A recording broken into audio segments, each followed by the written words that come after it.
Keşkeğim maşallah çok güzel kaynıyor. Keşkek kendine geldi. Tavuklarım haşlanıyor. Şimdi keşkeğin içine tavuklarımı atmıştım. Onlara bakıyorum pişmiş mi diye. Çatalım çok güzel tavuğun içine giriyor. 2-3 dakika sonra tavuklarımı didiklemeye başlayacağım. Tavuklarımı didiklemek üzere tepsime alıyorum.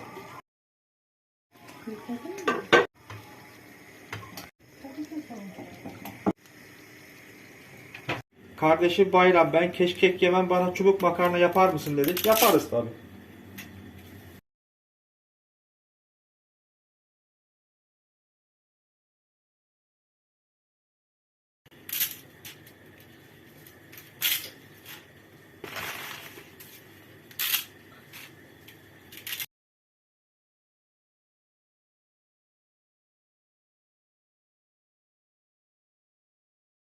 Ve biraz makarnamızı karıştıralım.